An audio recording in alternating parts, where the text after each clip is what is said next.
Amigos del auditorio, ya estamos de nueva cuenta con ustedes en Fuerza TV del SUTEM después de esta pausa en la que les decía yo, antes de ir a ella, que tenemos una entrevista acerca de esta cápsula que vimos anteriormente que se refiere a los malos líderes. Y hoy está con nosotros ya un especialista que va a platicar con nosotros acerca de este tema. Es el licenciado en Psicología Ismael Palacios Ortiz, a quien le vamos a dar la bienvenida y agradecerle que esté con nosotros, licenciado, muy amable. Muchas gracias por invitarme a su programa y un saludo a todo su auditorio. Muy bien. Licenciado, quisiéramos antes de entrar de lleno con los malos líderes, saber cuáles son los malos líderes y por qué. Quisiéramos que nos platicara un poquito acerca de cómo podemos definir el liderazgo. ¿Qué es el liderazgo? A manera de definición, el liderazgo es la capacidad que tiene cualquier ser humano por lograr que un grupo de personas lo sigan a un logro de objetivos en conjunto, pero que lo sigan de una manera natural, por voluntad propia. Eso es el liderazgo. Y por supuesto que para lograrlo se tienen que desarrollar ciertas capacidades o potenciales para poder ubicarse en esa posición de ser atractivo ante los demás, de cumplir con ciertas características como por ejemplo el ser empático, ¿no? Por ejemplo, el ser una persona culta, instruida, especializada en el área laboral que se esté manejando. Porque alguien que no desarrolla o no tiene estas cualidades no puede lograr que el conjunto, volverse tan atractivo para el conjunto de personas que de voluntad propia deseen seguirlo en el logro de los objetivos. Y esto es fundamental, sobre todo en el área laboral. Claro. Para allá iba mi pregunta, licenciado. En un grupo de personas, en un equipo de trabajo, se va a destacar a alguien por ser líder. Pero sí, ¿cómo podemos ubicar a ese líder? ¿Cómo podemos saber que determinada persona va a ser nuestro líder para poderlo seguir y aportar y lograr los objetivos? Bueno, existen muchas características, pero desde mi punto de vista una de las más importantes es el carisma. Un líder necesita forzosamente ser carismático. Le voy a poner un ejemplo muy reciente. En las elecciones recientemente en Brasil ganó Lula da Silva. Si nosotros observamos la actitud, la imagen corporal que él tiene, la forma en cómo se expresa, es un hombre profundamente carismático. Y eso provoca que la sociedad desee seguirlo. Bueno, es más, hay personas que al verlo, con el simple hecho de verlo, quisieran hasta otorgarle un abrazo. Eso es ser carismático. Y es una característica que forzosamente necesita tener alguien que pretende ponerse al frente de un grupo de trabajo.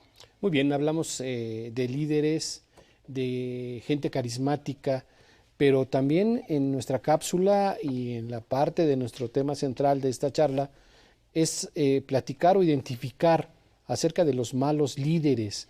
¿Por qué hay buenos líderes y malos líderes? ¿Cómo se ubican? Bueno, en definitiva, una persona con cualidades de líder es una persona instruida, porque quien no conoce el área a que se refiere su trabajo, pues indubitablemente no puede guiar a los demás. Otra característica positiva del liderazgo es que debe de ser comprensivo, y esta es una capacidad, una cualidad humana muy interesante y debe ser muy profunda, porque evita muchos conflictos que se dan en los grupos naturalmente de trabajo, ¿no? La comprensión no es otra cosa que la capacidad de entender profundamente la naturaleza humana. ¿A qué me refiero específicamente? El error es parte de la naturaleza humana y un buen líder lo sabe, y al interrelacionarse con su grupo de trabajo no se da por ofendido, no se molesta, porque comprende que los demás tienen errores. Y para eso ocupa su capacidad de conocimiento para poderlo guiar y decirle, bueno, tú cometiste un error, no te preocupes, vamos a subsanarlo, las cosas se hacen así, así, así, así, asado. O sea, otra característica, instruye a los que lo siguen. Eso es un buen líder. Un mal líder evidentemente genera pues desaveniencia en el grupo de trabajo, claro, conflictos, resistencia, porque no es atractivo ante los demás. y regularmente eso redunda en la mediocridad, o sea, de todos los objetivos que se plantean queden a la mitad o queden pues de una manera muy corta hacia el logro de objetivos ya importantes, de calidad, etcétera, según el área laboral que se esté ejerciendo. Entonces un mal líder va de alguna u otra forma a perjudicar al equipo de trabajo por sus decisiones, por su comportamiento, y este equipo de trabajo pues no va a salir avante porque tiene un mal líder que quizás hasta logre divisionismo. Sí, claro, y mucho conflicto, principalmente, porque se crea un antagonismo entre el líder y el grupo de trabajo.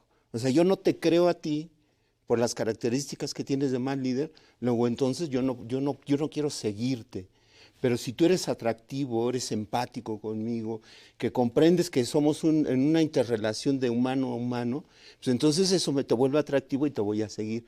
De lo contrario, voy a seguir mi propia ruta. Y las consecuencias naturales es que lo que tú me encargues de labor, estamos hablando de cualquier actividad, lo voy a hacer a mitad, lo voy a hacer nada más para cumplir el requisito. Es decir, no hay entusiasmo, no hay esa fuerza y esa vitalidad, que son muy importantes en el trabajo laboral individualmente, porque un buen líder siempre provoca en sus allegados que al salir de su labor salgan profundamente contentos y dichosos. Muy bien, aquí me surge la duda, licenciado. Lo veíamos en la cápsula. Yo soy un líder, estoy liderando a un grupo de trabajadores, pero ¿cómo puedo saber o darme cuenta que estoy siendo mal líder? A lo mejor no me doy cuenta, pero ¿cómo debo de saber que no estoy actuando correctamente? Bueno, es muy simple, aunque es un poco tardado de explicar, pero de una manera simple diríamos que por sus frutos los conoceréis, decían hace 2000 años. Es decir, ¿cuáles son los resultados de mi labor como líder? Y aquí me gustaría hablar de un punto muy importante, que es desarrollar la capacidad de ver las cosas con realismo. Porque hablando en términos de psicología, en términos de fuero interior, los seres humanos tendemos a justificar todos los errores. Entonces es una facultad que se tiene que desarrollar o que tiene que desarrollar un buen líder. Observarse a sí mismo sin justificación alguna para poder modificar, cambiar. Y eso implica ver las cosas con realismo, sin engaño. De tal manera que un mal líder no tiene esa capacidad. Es un ignaro. En términos de psicología, en términos de fuero interior, no se conoce a sí mismo. Y como no se conoce, teme el ver sus propios errores. Y bueno, ya viendo el otro punto de vista, ya no hablar del mal líder, sino del buen líder. ¿Cómo actúa un buen líder? Escucha opiniones, platica con su equipo de trabajo. ¿Qué es lo que hace un buen líder o cómo ser un buen líder? Bueno, ¿qué es lo que hace un buen líder?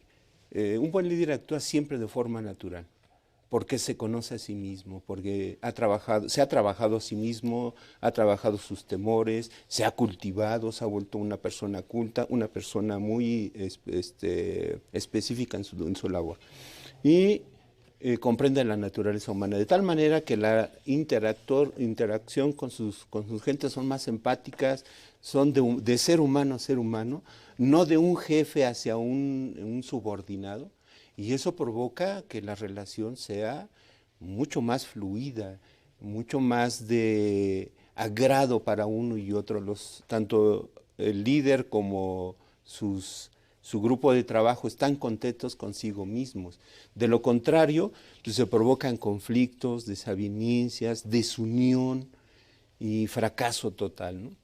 De tal manera que el punto que a mí me gustaría interiorizar es pues compartir con nuestros amigos, con su auditorio, qué es lo que una persona que pretende llegar a ser un buen líder tiene que hacer consigo mismo.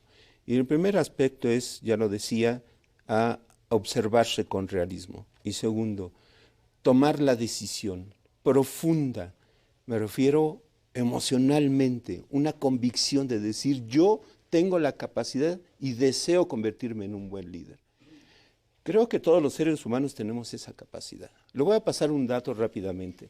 Un cerebro humano tiene 100.000 millones de neuronas y cada neurona tiene capacidad de hacer 50.000 sinapsis. Una sinapsis es un punto de conocimiento. Y si multiplicamos 100.000 millones por 50.000, nos da una capacidad cerebral. Un ser humano puede aprender lo que quiera, incluyendo las cualidades de un líder y muchas otras cosas más. La vida de un ser humano no llena más que el 8 o 10% de la capacidad cerebral. Muy bien, pues queremos agradecerle, psicólogo, sus comentarios y ojalá en otra ocasión podamos seguir platicando de este tema muy interesante. Muchas gracias.